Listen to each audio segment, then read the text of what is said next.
Hey everybody, it's Jason Blaha here, and once again it is time for a leg day. We started the day off with back squats. Back squats are down a little bit from last week. Now, a lot of it felt like low back fatigue. I've had actually quite a few PRs on a lot of lifts this week. It has been a phenomenal training week. The squats, I just couldn't get them to feel right. I ended up just doing singles. I was going to try to do some triples, but I realized, man, this just all felt heavy. Really felt heavy on my low back more than anything. So I did a 415, and then I did 425 for 2. And you guys will see when I do the 425s, I didn't feel like I had a lot more in the tank. I mean, they weren't 100% maxes, but they were definitely not there. But then I went on to PR. I went on to PR my belt squats after, which is kind of funny. So I think part of it, I'm actually literally leaning in the direction of just sticking with high bar squats, honestly. All right, sticking with high bar squats and just keep blowing my quads back up. In a lot of the shots, people have noticed the quads are looking a lot fuller. They're coming back. I'm almost considering just going that direction, right? Almost considering going that direction.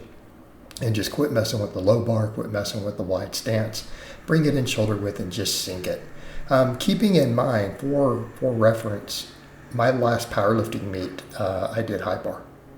And I did a 496 squat, broke a state record for the Masters 2 class.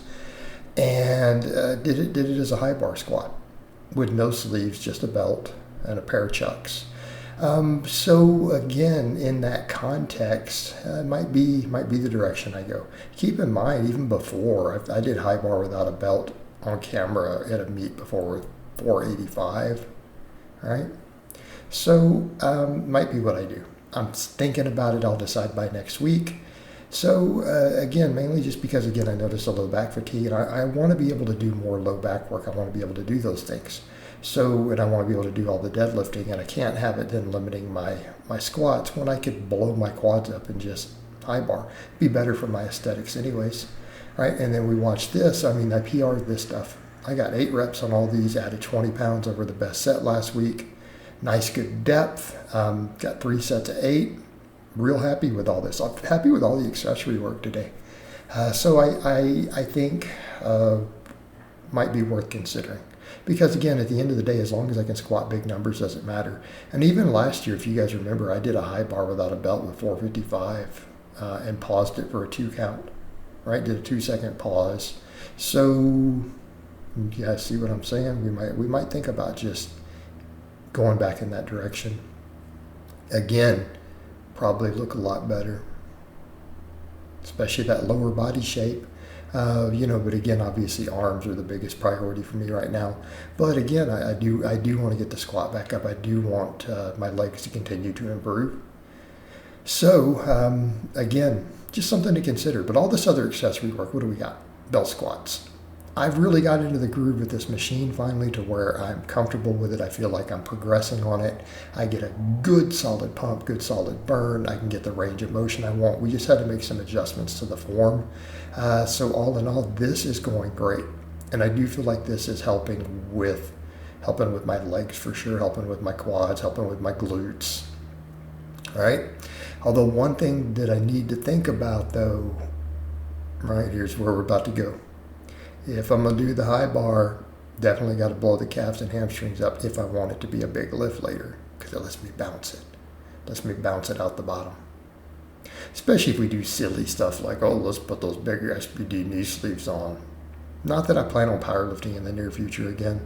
It's going to be aesthetics, but we are still power building. We care about the big 3, and then everything else is just get jacked and aesthetic. Which is slowly working. All right, for the calf raises, I've realized stepping up on that plate can cause some balancing issues. It also seems to put some strain sometimes up and off of it on the low back, which I don't want anymore. I'm just going to do these, just raw dog these, right? We just put the bar on my back, come over and do toe raises. Works the heck out of my calves, right? We could argue about range of motion. Does it matter? Practically speaking, though, function of the calves, is that deep stretch even a normal part of our calf function? Do we need it to jump? Do we need it to sprint? I bet my calves will continue to grow just doing this. I bet you they will. Here's my goal. Let's get this up to 500. We did 435 for 3 sets of 10. I couldn't really do an 11th on them, like even the last set. I'm like, let me see if I got more. No, just stuck at the bottom. But 3 sets of 10 with this. Let's just keep pushing. Let's just keep pushing tension on the muscle, right? Keep pushing tension on the muscle. I mean, and again, we can argue about performance. We can argue about hypertrophy. We can argue about lengthened positions. I've never needed them to get big calves. Now, my calves grow from squatting. My calves grow from sled work. So these are similar angles. And then I also have to ask the question, will this carry over to my squatting? Right? Will it carry over to my squatting? I feel like it will, right? I feel like it will. That's always been an interesting topic. I mean, we always think of calves as an aesthetic muscle, but what about power on a squat? Now, we know they help with sprinting, okay? We know they help with sprinting. We know they help with jumping. But even then, look at those jump positions. People who do vertical and everything. Again, where are they coming from in it? Coming from a flat foot.